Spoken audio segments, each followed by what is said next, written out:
It's crazy, like just about every single product in the world could be enhanced with some of these, as long as you don't just sprinkle AI on top. Aakash Gupta, creator of the Product Growth newsletter and longtime product leader. He's led teams at ThredUp, Epic Games, Affirm, and Apollo.io. And today, he publishes some of the most practical playbooks and experiments and AI in product. I speak to a lot of companies in this role. I can see how a lot of them right now, the one question that's top of mind for them is how can they raise what they call the AI fluency in their organization.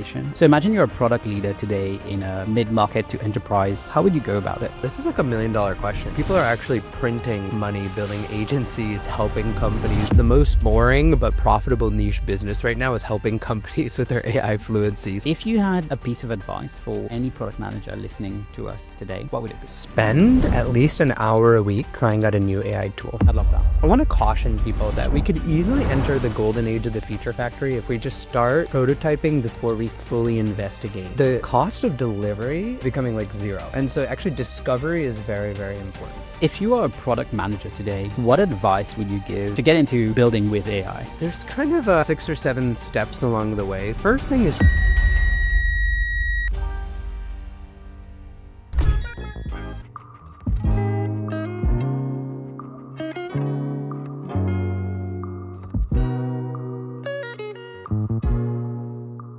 Today, I have the pleasure of welcoming Aakash Gupta, creator of the Product Growth newsletter and longtime product leader. He's led teams at ThredUp, Epic Games, Affirm, and Apollo.io. And today, he publishes some of the most practical playbooks and experiments and AI in product. Akash, welcome to Product in Practice.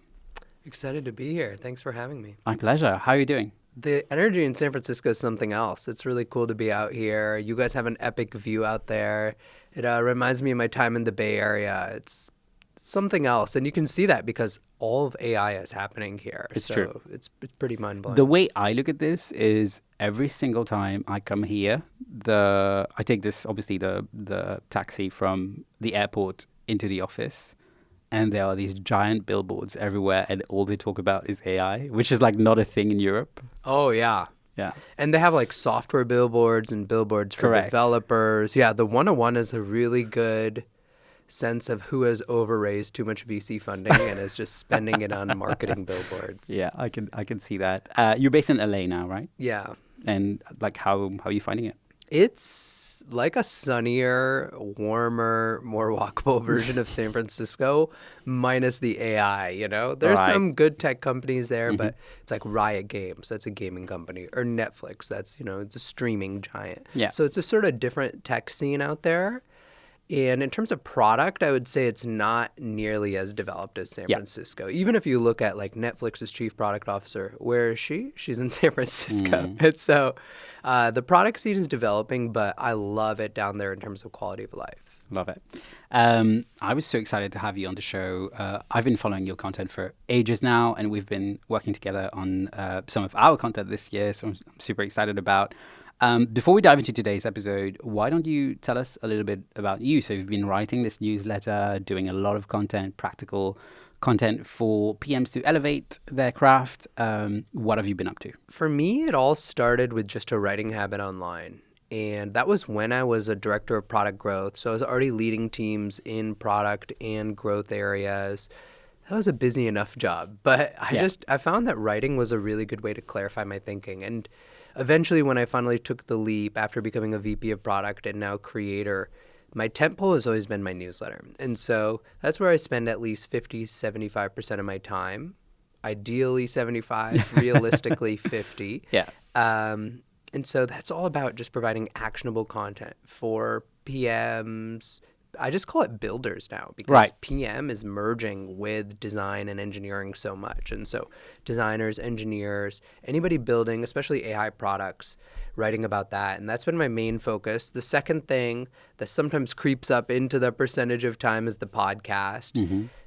Just building upon what I do in the newsletter, but using sponsorships to make that content free because a lot of the newsletter is paid content. And so those are my two things that I focus most on. Other than that, I have started to really develop an interest in helping people find jobs. And so I take on like very limited groups of people occasionally for coaching, for job coaching specifically. And, usually these are people who are like highly experienced, but for one reason or another, they're stuck somewhere in their job search. Yeah. So those are the main three things I'm working on these days. I love it. You talked about product builders and how the crafts of product engineering design are kind of like merging. This is one of the things I wanted to talk about today, actually. If you are a product manager today or product builder, or you kind of like want to move into this space, what advice would you give, your typical average product manager in terms of how they can get there faster? Should they be researching something or be building something or be, playing with a bunch of tools out there? What would be kind of like your playbook to get there? To get into AI. To get into building with AI. Yeah. So there's kind of 6 or 7 steps along the way. So I'll try to condense it really shortly, right? Yeah. The first thing is to know yourself. Understand, like, what am I most scared about as it relates to AI product building? Is it opening up an integrated development environment and looking at code, which feels like looking at the Matrix or something like that? Yeah. Is it actually understanding, what do transformers do? What is RAG? How do you build RAG for agentic systems? So figure out what are your deficiencies. And then the step 2 is like, jump on them straight away, right? And so usually for people, there is a knowledge gap. If I were to ask somebody, hey, what are the different architectures that an AI agent could have? If they can really understand that question, it's going to be hard to build AI agents. And so starting with the concepts, and I think that things are moving so fast that the topics that you need to know about, it's very hard to go to like a timeless source, like a book or something like that. Like, you actually need to go a lot of times to social media, literally. The best people doing this, they're on Twitter and LinkedIn. They're talking about these AI topics a lot. So following the right people and shaping your content diet, that's really like step 2. Step 3. So usually people at this stage need to get their hands into building AI products. And I would start with prototyping. And so it's not, something that you're building into production or something that you're selling to people, but just start with, an internal use case. Maybe for you, you're a big fan of fantasy sports. Why don't you go ahead and use a tool like Lovable, Bolt, or V0, some of these really easy to use prototyping tools, and maybe build something that would help you in your fantasy sports. Maybe you want to be able to track, who's injured, because that's really important for fantasy sports, and get an email. Hey, somebody on my team is injured. I need to move him out of my lineup, for instance, right? And then you might say, actually what I want to do is I want to have the agent move him out of the lineup for me. So you first code the AI prototype, and then you figure out, there's some limit here to this prototype. And so that brings you to the next step, which is to go from prototype to a full workflow. And so you'll use something like a Lindy or NAN or Make.com, one of these AI agent builders, Relay.app, Magic Patterns, the list goes on and on at this point, Base 44. And you use those to chain together a full workflow. So that's the next step. After that, the final step is let's start to get it into the code. As I said before, if that's your weakness, you want to do it earlier. But for most people, you can do it in this progression.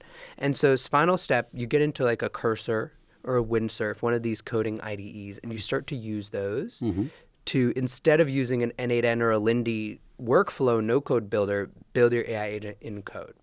And so you see these steps, right? We took a specific problem that you're passionate about, and we've built a full product end-to-end on it. Then, and it actually doesn't have to be work-related, right? You could just like choose something you're passionate about. Yeah. And then the final step is take it to work, right? Now build a real agentic AI feature into your product. Now that you understand what MCPs are, connect to some MCPs, and it's crazy. Like, just about every single product in the world could be enhanced with some of these, as long as you don't just sprinkle AI on top, right? Don't do that. Don't just add some AI flash, but actually go to the core problems you're solving and add AI in to help people do what they're working on, and it's a transform. This was super helpful. Thank you so much for sharing these few steps for PMs to kind of like, I say PMs, but builders really, to get started. I speak to a lot of companies in this role, and I can see how a lot of them right now, the one question that's top of mind for them is how can they raise what they call the AI fluency in their organization. So imagine you're a product leader today in a, mid-market to enterprise company, so a larger company basically, and you're trying to get your organization or your team to raise their level of understanding and practice of AI and AI tools, how would you go about it? Yeah, this is like $1 million question. People are actually printing money, building agencies, helping companies do this right now. Yeah. Like I would say the most boring but profitable niche business right now is helping companies with their AI fluency. So I can't distill, these playbooks that these companies are printing millions of dollars on. But if I were to summarize it in 1 or 2 minutes, right? The very first thing is how you behave as a leader.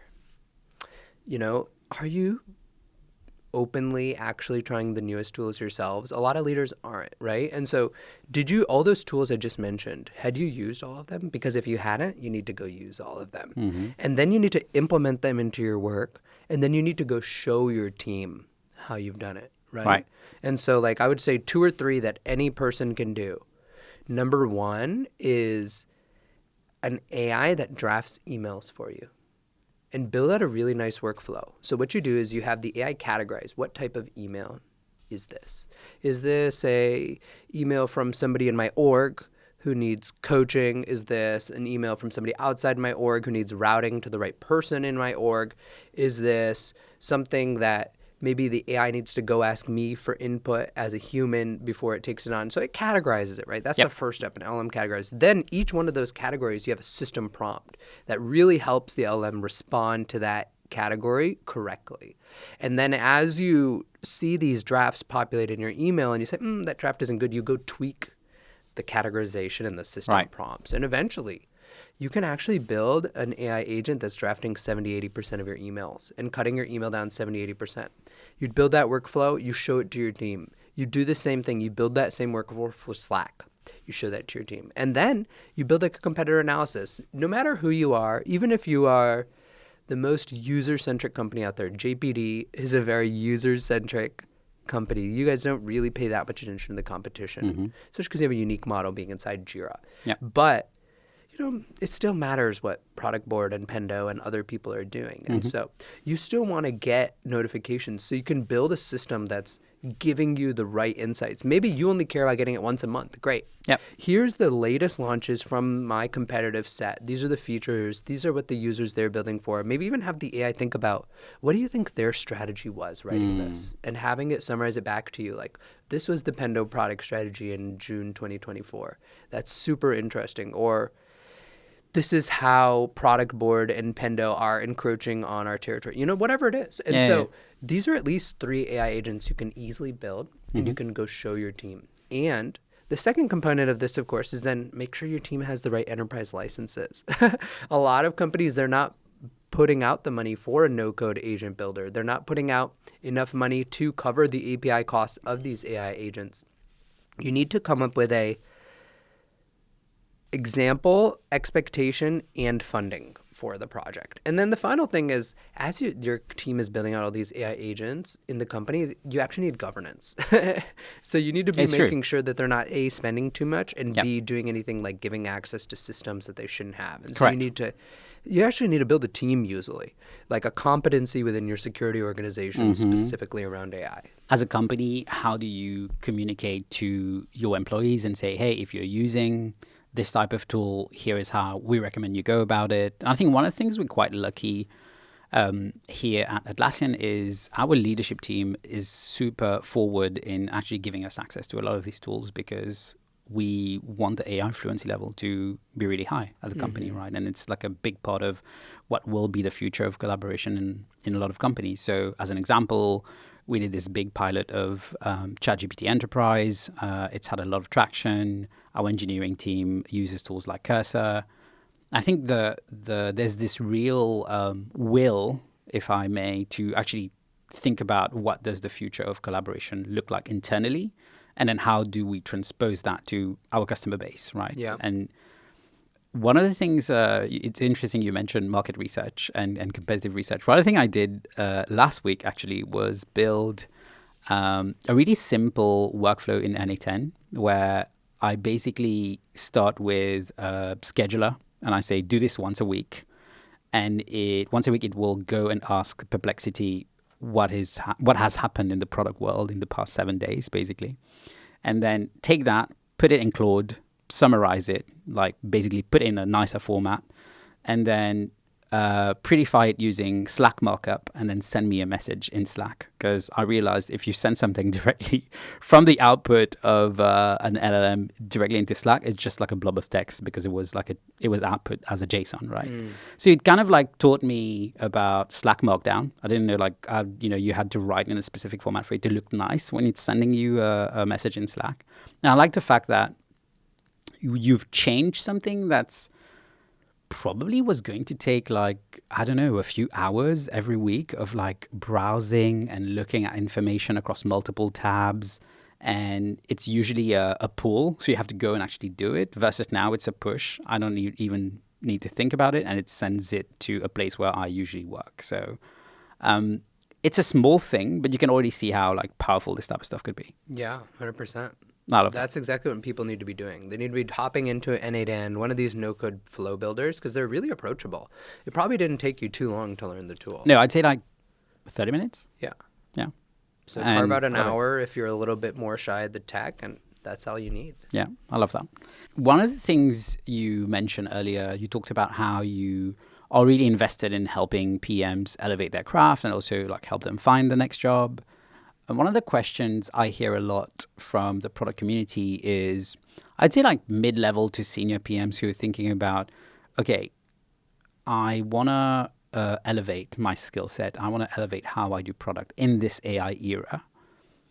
How do you advise they should be thinking about, upskilling? Should they be reading about RAG, or should they be focusing about evals and how they develop that as like writing evals as a skill set? What are some of the advice you'd give them? Both of those are incredibly important. You just nailed two of the topics that actually matter. There's a lot more to RAG than just, hey, it's retrieval augmented generation. It allows you to get access to an updated knowledge database. No, actually, like all the challenge is not in understanding that first concept, but in working with your engineers on the data pipelines, in writing the right evals to evaluate the RAG, like you said. And so evals and RAG are two of the most important. The way I would think about it is actually across the entire product development lifecycle. So you actually start with, before we get into how to build an AI product, what AI products should you build, right? And so in the process of product discovery now, whether it's JPD's AI or millions of other AI tools out there these days, you have AI that can help you monitor everything said about your product on social, every single Zendesk ticket filed, every single Gong call recorded on your sales team, every single outreach that they had on Slack in your community. You can have all of that fed into an AI to give you a good idea of what areas customers want. And then on the analytics side, you can have AI uncovering opportunities for you, like, oh, maybe your free to paid conversion rate is decreasing and you didn't realize it. Or maybe your net revenue retention is actually increasing due to this expansion motion you didn't know about. And so you should invest more into that expansion motion. And so you can use AI at the very start for even figuring out what you should be working on. And then once you start to investigate an area, you do like the core discovery work, right? You are interviewing customers, you're doing surveys. You can actually use AI to improve your interview guides, to improve your surveys. Then once those survey results and interview guides come in and you have your notes, well, you have AI taking those notes. You have AI synthesizing those notes. Then you put it into your, PRD, right? That's your final unit where you do your impact sizing to see, should I actually work on this? Again, you can have AI help you writing your PRD. You can have AI helping you create your impact sizing. Finally, you're going into your solution exploration, right? This is when you start to do AI prototyping with a V0 or a Bolt or a Lovable. And then after that, you're going to actually push it to production. That's when RAG and evals come in, right? So how are you going to equip this with the right information? Not just RAG, but agentically, how are you going to equip it with the right tools? And then for every step of these AI products, what are the right evals you're going to write? And then at the very end, once you finally ship it to production, you're going to analyze the results of that feature. Again, you can use AI to help you analyze data. So that's the whole product development lifecycle. What you as a PM need to do is you can just say, okay, Akash just walked through like 15 use cases of AI. Which of the 11 am I not doing? Which one am I going to pick up first? And eventually get to using it in all 15. Yeah, I love that. Thanks so much for sharing this. You touched on Jira Product Discovery and the work we're doing you've spoken to Tanguy, our head of product, to myself, to a bunch of other people on the team. What do you think are some of the practices we have in the team that companies out there could replicate and, adopt? So the most important thing that I think you guys do is your product managers are the experts in your users, right? And that, I think, is something that most companies actually lose. I worked in fintech, for instance, almost had no access to the customers. There was no easy way for me to just, hey, send some guys a Slack message or something. It was like so overregulated. The team hadn't built the right culture within privacy and legal and compliance to allow the product team access. And so that's almost like a top-down problem, right? And then all of a sudden, your product managers aren't the people who know the most. That's a huge, huge problem, right? When they go to try to pitch a product to product marketing, when they go to try to pitch a product to sales or the regular demand gen, all those teams, customer success, support, they all start to question like, well, why is that person making the decisions?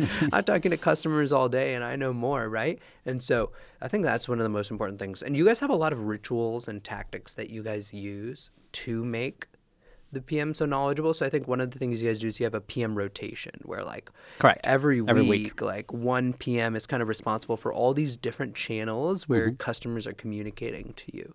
That's huge, right? And so it's almost like PMs are part of the customer success team a little bit, right? They're getting some of that on the ground knowledge that a customer success team would be getting so that when they go talk to the customer success team, they actually think, oh yeah, this person knows what they're talking about. They understand the product at a very deep level. And so that's one small thing you guys do, but being a product for product discovery, you guys do discovery really well, right? There's a bunch of other practices you guys have built in and around discovery, and you'd be surprised, like I would say more than 50% of PMs, the features they're working on, they haven't gotten to do much discovery. I know. I've spoken to a lot of them. And I've also seen it in the past. So yeah, it's like sales or customer success or some exec just has some conviction and that's what you end up building. And so just having that culture of discovery, I think those are the two most important things. If you're interested in some of the content Akash just talked about on Jira Product Discovery, you can check a number of posts you've done actually on our work culture and how we operate. We also share a lot of this stuff on the Jira Product Discovery community group on Atlassian.com. So check that out. Before we move to the demo segment, which is like the no fluff hands-on section of this show, I wanted to ask you, what have you planned for us? So what are we going to look at today during this demo segment? So of those like 15 AI use cases, actually like 14 out of the 15 of those, most people they understand intuitively how to do. There's one that's super new. I think it's the biggest change that has happened to the product management job in the last few years, which is AI prototyping. And everybody knows that instinctually, like, oh, okay, AI prototyping is a big deal. Like, now I don't just deliver PRDs, I also deliver an AI prototype alongside it. Now I don't just deliver strategy documents, I actually deliver multiple AI prototypes to show the vision of what's coming in the next few years. And so we'll break down how to do AI prototyping right and how to avoid the common beginner's mistakes. I love that. So let's get to it. All right, so we're on for the hands-on segment of the show. Akash, what have you got in store for us? Yeah, we're going to show you the easiest way to prototype well with AI prototyping tools like Bolt, Lovable, and V0. All right, so where we start is I want to caution people that we could easily enter the golden age of the feature factory if we just start prototyping before we fully investigate. I love that, the golden age of the feature factory. Yeah, because, the cost of delivery is becoming like zero. And so actually discovery is very, very important. And so what we need to do first is we need to simulate that we had done discovery work on a really good problem, and we need to choose a really good product. So let's use a product. I haven't even thought about this, but I'm just going to choose one now. So I'm wearing a Whoop right now, right? So what we can do is Can you just remind people what a Whoop is? Yeah, so this is a wearable device, right? So I'll actually explain that in a second, right? Yeah. So we're going to start with we're creating a product feature for Whoop. So basically we need to simulate as if we had actually done proper discovery work, right? So here's some of the things we might have learned from discovery. And I'm just going to use my own personal example, but 95% of people use the mobile app. People have trouble interpreting the sleep score. Yeah, you're just bringing some insights into this simulation. Exactly. Things that we would have done in the discovery process. Right. And so, very common to see on social, WTF is the score, I slept enough and had no sleep stress. So basically, people have trouble understanding what it is, and how it's calculated. And so we personally have brainstormed a few solutions, one we're excited about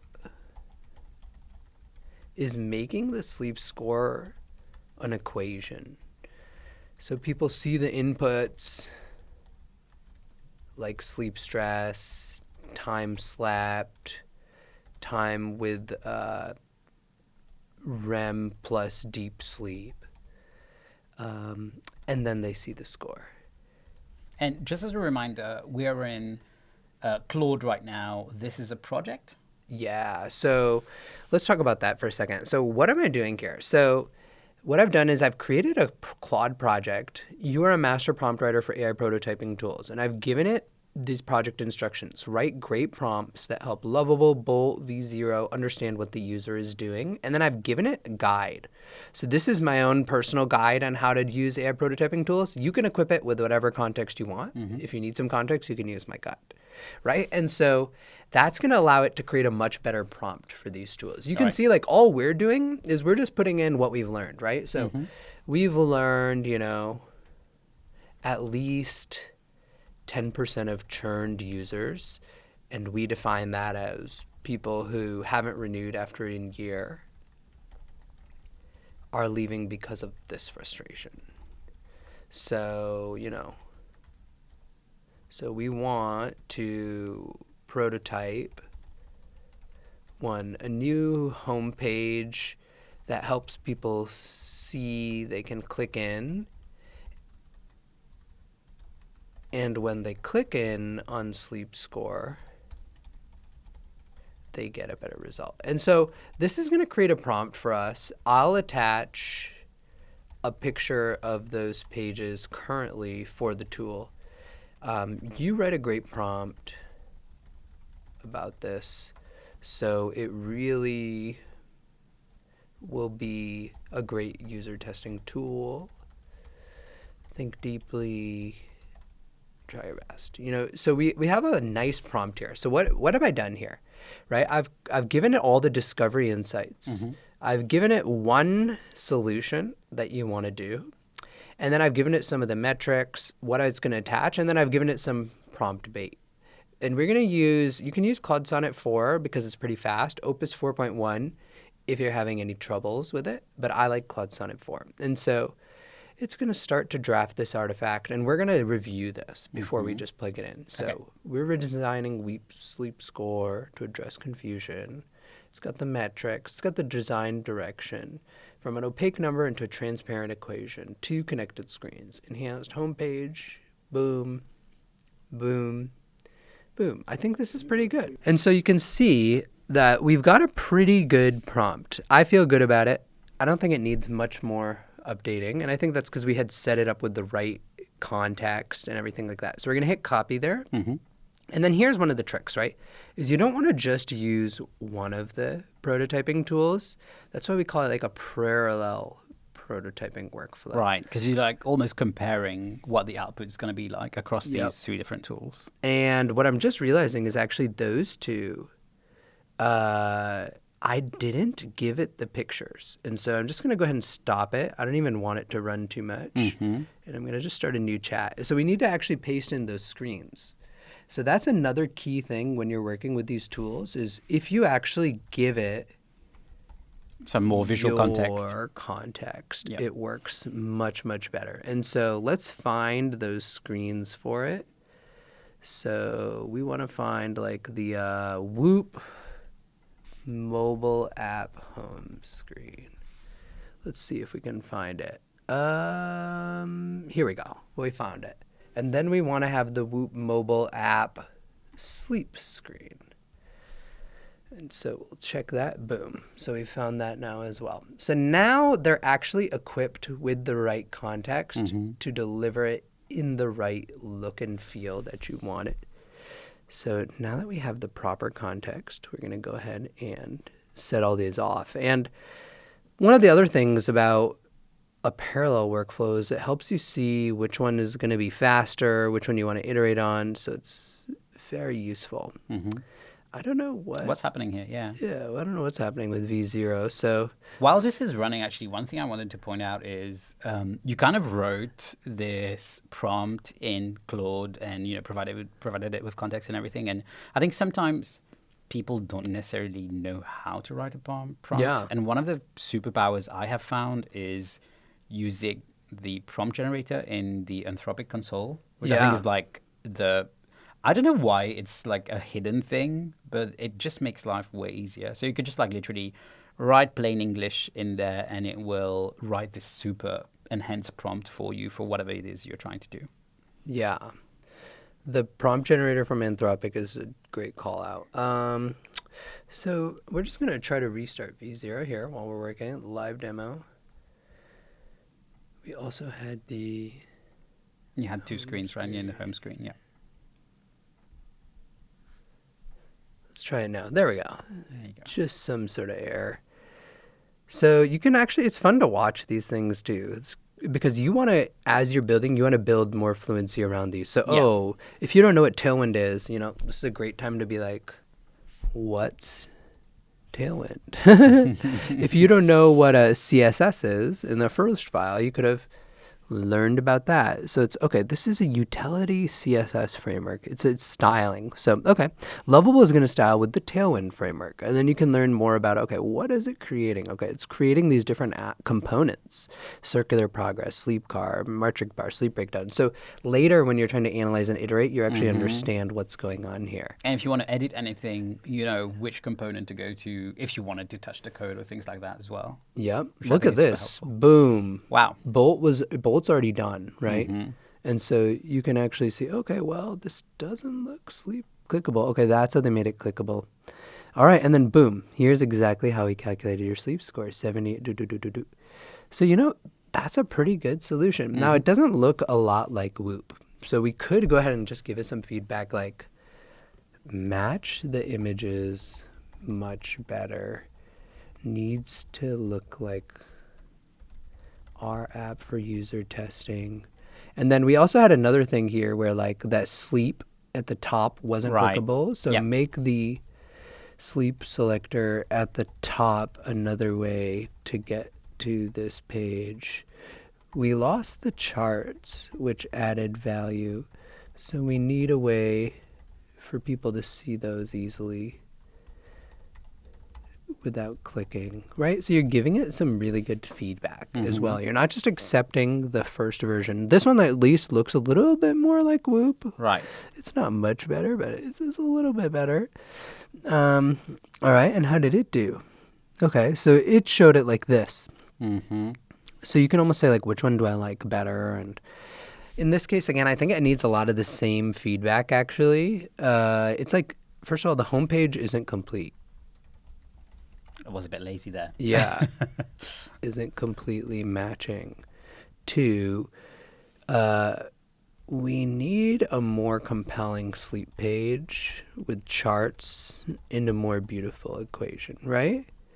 And so you're going to push each of these before you really decide. Lovable, it's taking a little bit longer, right? I think what we do is if we just zoom out, might show us something. All right, so what did Lovable do here? Okay, it looks okay. It still doesn't look that good, to be honest. And then it shows a similar, in this case, the equation is barely visible, right? Yeah. And so like 1, homepage needs to look exactly right. 2, equation isn't prominent enough on sleep page. 3, sleep page still needs charts, right? So actually all of them made the same mistakes. So you might go back and say, maybe I you need to needed more improve the context. prompt. Right. Yeah. So all 3 made the same mistakes. Here's the feedback I gave them. Improve the original prompt. And so you can actually, what we'll try to do is we'll create one final version, right? And so where you give it the new prompt. Yeah, just to test it. And the one I liked the best out of the 3 was V0. Yeah. So we're going to try that as well. Sometimes when it iterates on something, it's not as good as just having a fresh start. And so we're going to try that as well. And also sometimes it breaks. Exactly. Now all of a sudden I'm loving what Bolt did. It took our feedback pretty well. It's still working, but you can see this page looks like 100 times better than any of the other pages we've seen so far. Yeah. And it's very fun to see exactly how Claude is trying to improve this. It's actually chosen the wrong colors. So you've actually chosen the wrong colors. Claude actually needs the right images as well to choose the right colors. And so we'll just add those back in for Claude.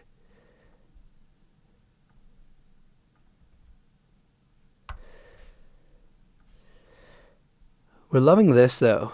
This is pretty neat. We've hit our Bolt balance, so that's it for the demo on Bolt. But you can see, like, your company could pay for it, which would be ideal. And now look at this. Whoa, I'm loving this, right? It's showing me the sleep score. I can actually click into the equation. I love that solution. So it's now come up with a great solution, and so you could use what we have from Bolt. And what you can actually do, what I recommend people do, is they either publish it or they download the code and edit it further in Cursor. And Cursor becomes your iteration tool for these. So yeah, amongst the 3, it seems like Bolt is the best. If we had a little more time, although we're already at 15 minutes, you might just say, you know what? I was working on this thing with Claude. I'm just going to stop it because I like what we have at Bolt. I'm just going to download the code that we have here, and I'm going to start to iterate on Cursor. And so what did this workflow do, right? So this workflow looked at 3 different tools. It iterated on what we got from each tool, and it had a really good prompt with really good context that had done problem discovery first. So I think those are the 4 key takeaways for you guys. AI prototyping is the most significant change product management has seen. Everybody needs to learn this skill, and hopefully this helps you get a little better. I love that. And one of the things I also wanted to say is we obviously love the output from Bolt. Like, the quality of the output was really good. And I think in AI prototyping, it really depends what your goal is. If your goal is, for example, you're concept testing, or you just want to quickly understand, what the customer feedback would look like if you even showed a low fidelity prototype, maybe you decide to use like magic patterns or something. It doesn't always have to be high fidelity. The whole point is you are drastically reducing the time it takes to do this type of work usually. Now, you imagine a larger company, you want to put something like this out there or run a user testing session, you have to engage with a design team. You have to have someone who's available to help you. They need to jump on a call and you need to brief them. And then maybe they go away for like a few weeks and then they come back and they show you the first version. So what used to take weeks now takes literally minutes, right? 15 minutes. Exactly. So I really love that. Akash, thank you so much for being on the show today. Before I let you go, I've got a lightning round of questions for you. And these are questions I like to ask our guests. The first one is, if you had a piece of advice for any product manager listening to us today, a single piece of advice, what would it be? Spend at least an hour a week trying out a new AI tool. I love that. If you're listening, you know what you have to do. The second thing I really enjoy asking our guests is, you have to bear with me here. There's this show that I love, which is a BBC radio show called Desert Island Discs, which is basically where, some famous people like yourself would come on the show and the host would ask them, imagine you're stranded on a desert island and you have to choose like 10 records, like music records. Which ones would you choose? We're not going to do that. But in similar fashion, I wanted to ask, so imagine you're stranded on a desert island and you can take one book. What would this book be? So that's the first part. And the second part is, you get an endless supply of one single dish you can eat for the rest of, eternity, what would that one dish be and why? Oh my gosh. I guess for the book, I want to choose something that's fictional because it's like, fun. I just have to reread it 1,000 times. Yeah. So I want to choose something that's incredibly long. I want to choose something that has a lot of layers and different angles. So I'd try to find all of the 6 published Game of Thrones books so far in one book. Yeah. That'd be my like a mega hack. volume. Exactly. So that'd be my book. Yeah. And then food-wise, I guess I need something because that's what I'm eating that's like healthy enough, but also like feels like a treat sometimes, but has most of the things I need. So I guess I would do like a fully loaded avocado toast. I love that. Yeah, well, people respond to this question in many different ways. In the last few episodes, I can see how guests always trying to balance like the health part and the tasty part, which kind of makes sense. Thank you so much for being on the show today. I really enjoyed this. Where can people find you and where can they follow you? Yeah, Substack newsletter, product-growth.com, LinkedIn. Those are the 2 best places to find me. Also have a podcast, which is on YouTube, Apple, and Spotify. Love it. Thanks again for being on the show, being on Product in Practice today, and good luck with everything you're doing. Likewise. Ever wonder how the best product leaders actually work day to day? Not the polished slides, the real steps, the tools, the messy middle.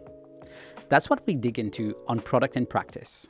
I sit down with people building the future and we walk through their actual workflows so you can see exactly how to get things done and take those ideas back to your team. First episodes are up now at atlassian.com/Axel. That's AXEL.